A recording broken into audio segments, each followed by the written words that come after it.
Aló, ¿qué tal? ¿Cómo estamos? Vamos con los ejercicios del bloque número 2. En este caso me ubicaron los ejercicios del bloque tradicionalmente impartido como bloque 1 en la asignatura, que es el de estructura de la materia. Y vamos con este primer ejercicio donde partimos de dos especies químicas. En este caso me dan un elemento neutro, que es el X, y un catión, que es el Y, un catión con carga positiva más 2, pero luego también me dan los números atómicos y másicos. Entonces, cuando me pregunta ya en el apartado A que escriba las configuraciones electrónicas de los dos elementos, de las dos especies químicas, empezando por el elemento X, que nosotros podemos ver ahí que su número atómico Z es 33, pues nada, arrancamos, como ya saben, diagrama de Moller, 1s2, 2s2, 2p6, 3s2, 3p6, 4s2, 3 de 10, 4p3.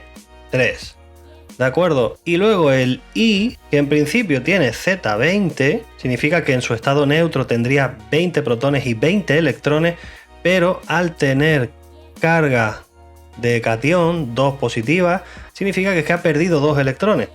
Por tanto, yo no voy a hacer la configuración electrónica con Z20, no la voy a hacer con 20 electrones, sino con 2 menos, 18. 1s2, 2s2, 2p6, 3s2, 3p6, ¿vale? Lo tenemos, perfecto. Luego en el apartado B me vienen a preguntar cuál es el grupo y periodo de cada uno de esos elementos.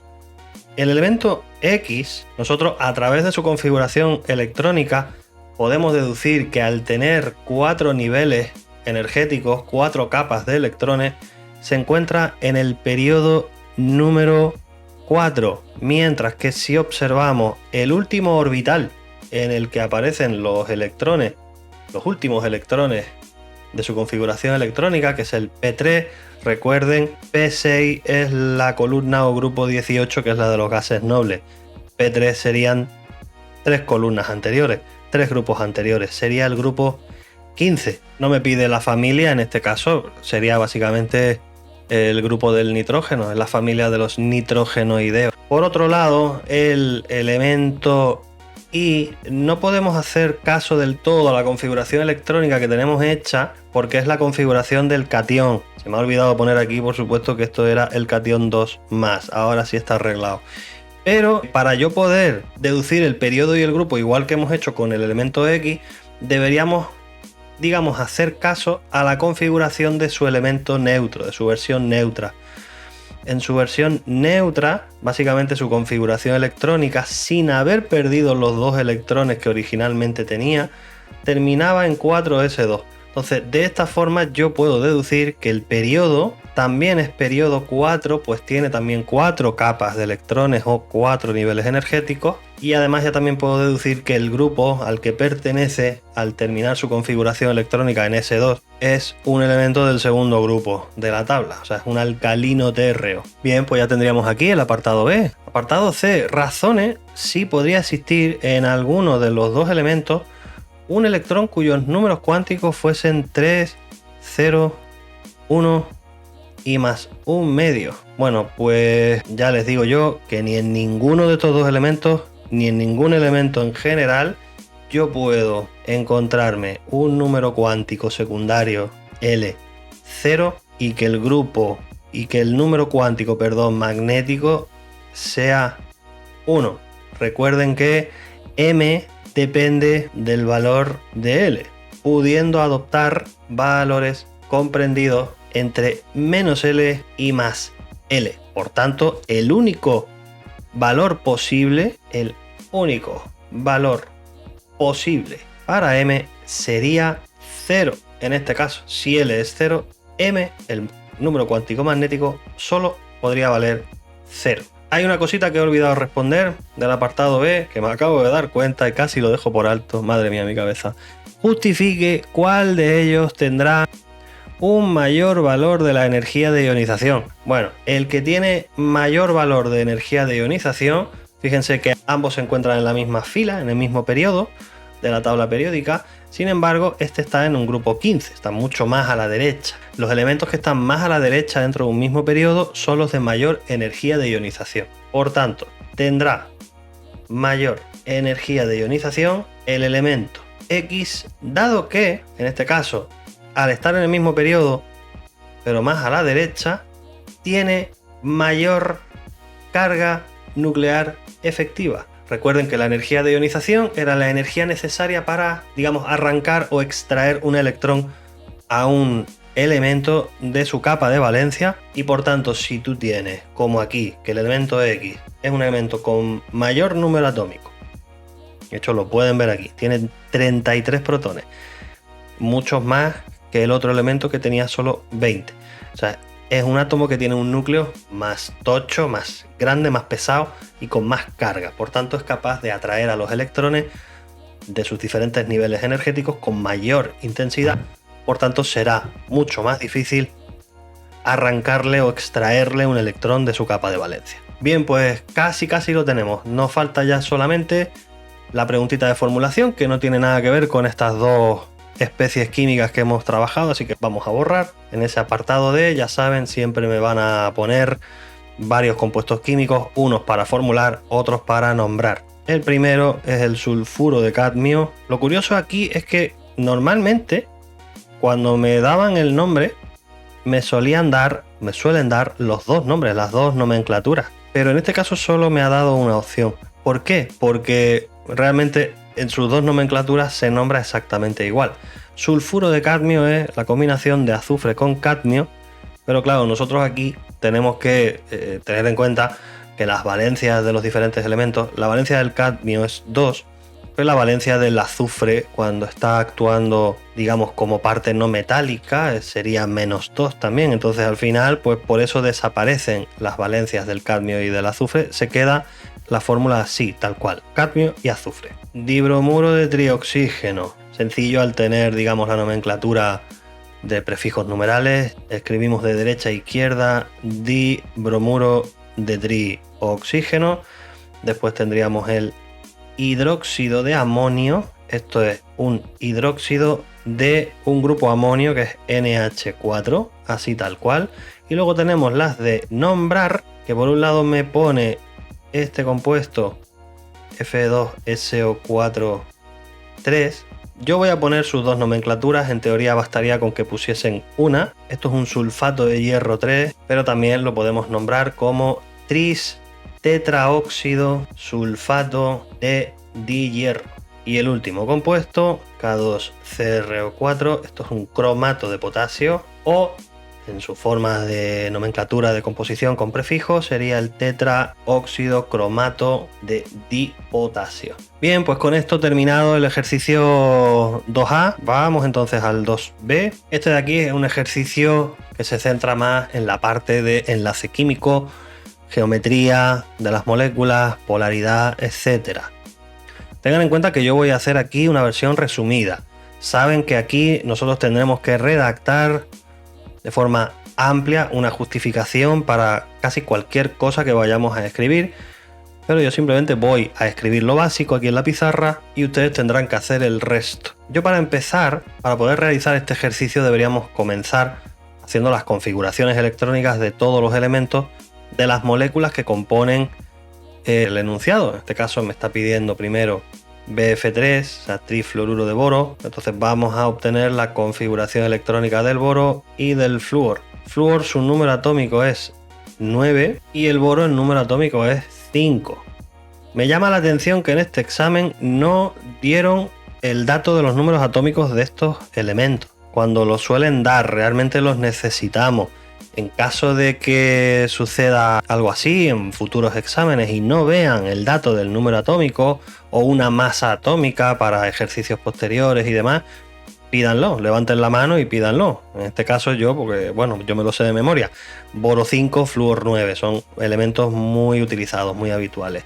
Hacemos la configuración electrónica de los dos, 1s2, 2s2, 2p1 y la del flúor 1s2, 2s2, 2p5. Yo veo ya que este elemento, el boro, tiene 3 electrones en su capa de valencia, mientras que el flúor consta de 7 electrones en su capa de valencia. Por tanto, si yo quiero hacer la estructura de Lewis, yo sé ya automáticamente que el boro es el que ocupa el lugar central porque es el que menos cantidad tiene. Ese boro va a tener 3 electrones en su alrededor, vamos a colocar 3 puntitos y esos 3 electrones, que están los 3 en principio desapareados, van a estar enlazados con 3 átomos de flúor, cada átomo de flúor con sus correspondientes 7 electrones alrededor. 7 por aquí, 7 por aquí, 7 por aquí, formando, por tanto, aquí enlaces covalentes simples. Por tanto, fíjense que lo que me está preguntando es razonen cuál de las moléculas el átomo central presenta algún par de electrones sin compartir. Bueno, pues no es esta. Aquí el átomo central no presenta pares de electrones, no presenta pares de electrones sin compartir o enlazando. Hacemos ahora lo mismito con el hidruro de fósforo. Aquí tendríamos que obtener la configuración del fósforo y del hidrógeno. El hidrógeno, por supuesto, es Z1, el fósforo tiene Z15. Pues si hacemos las configuraciones, 1s2, 2s2, 2p6, 3s2, 3p3. El fósforo tiene 5 electrones en su capa de valencia, mientras que el hidrógeno obviamente tiene un único electrón, no ya en su capa de valencia, sino en general. Por tanto, la estructura de Lewis que presenta, en este caso el fósforo, va a tener como átomo central 5 electrones. Le voy a colocar 5 puntitos, 1, 2, 3, 4 y 5. Y como ven, tiene 3 electrones desapareados que son los que va a enlazar con 3 átomos de hidrógeno. Uno por aquí, otro por aquí, otro por aquí. Enlace simple. Y como ven, este sí tiene un par de electrones no compartidos. Esta molécula sí presenta un par de electrones no compartidos o no enlazantes. También se puede llamar par solitario. Bueno, pues ya tendríamos el apartado A, sería básicamente hacer esto, justificarlo en base a la estructura de Lewis, si hay o no hay pares de electrones compartidos alrededor del átomo central. Limpio un poco la pizarra y dejo solamente las estructuras de Lewis porque lo que viene a continuación es analizar qué sucede con la geometría de estas moléculas. Recuerden que lo más sencillo para determinar la geometría de unas moléculas es hacer uso o justificarlo por medio de la teoría de repulsión de pares de electrones de la capa de valencia, que ustedes deberían escribir o mencionar esta teoría antes de empezar a describir la geometría de las moléculas, diciendo que lo que nos dicta esta teoría es que los pares de electrones se van a distribuir alrededor del átomo central, ocupando la máxima separación posible, haciendo mínimas sus fuerzas de repulsión. De esta forma, el fósforo, como contiene 4 pares de electrones, la distribución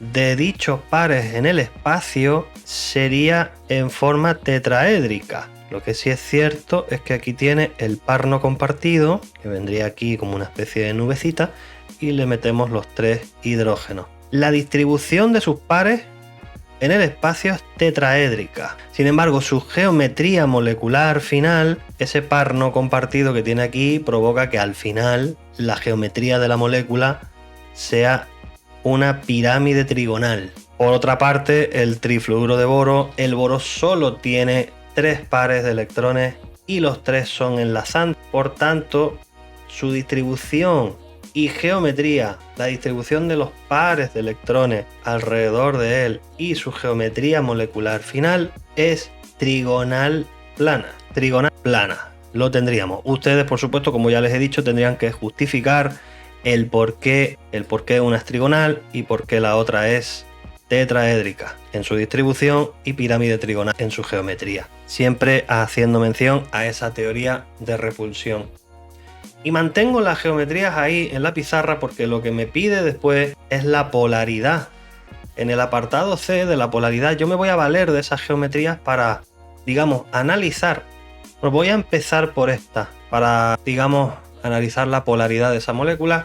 Yo lo primero que tengo que ver es si de cada enlace, los elementos que conforman los diferentes enlaces, existe una diferencia notable de electronegatividad. Y si existe, pues el flúor es el elemento más electronegativo, de hecho, de la tabla periódica.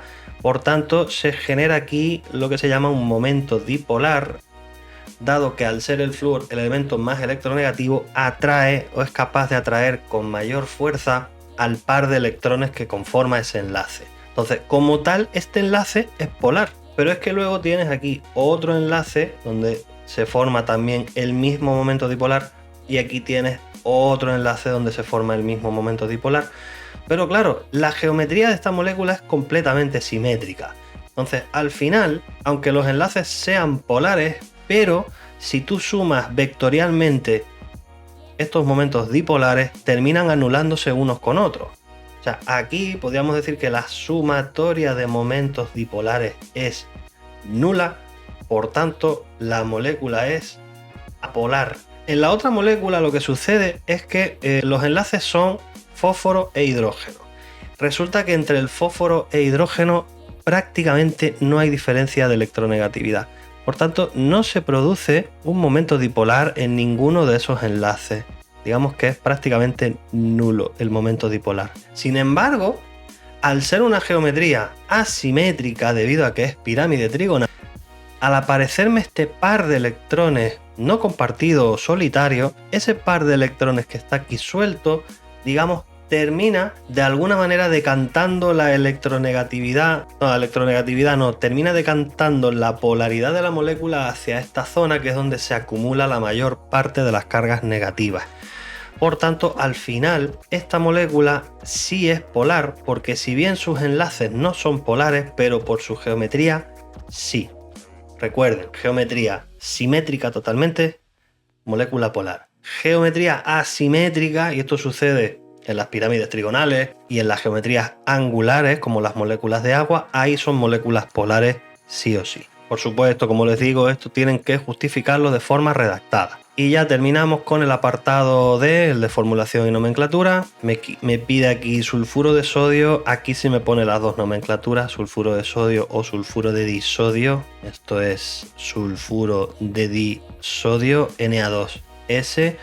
Después tenemos el peróxido de calcio. Yo entiendo que suele haber mucho problema con los peróxidos a la hora de distinguirlo de los óxidos, pero por suerte me pusieron aquí la nomenclatura de prefijos numerales. Dióxido de calcio, el peróxido de calcio o dióxido de calcio es simplemente CaO2. Después tenemos el hidróxido de amonio. Esta la pusieron en el ejercicio anterior. Es la misma, no supieron muy bien qué poner. Y después tenemos la cuarta, que es FeSO4. En el anterior ejercicio, en el 2, me pusieron el sulfato de hierro 3.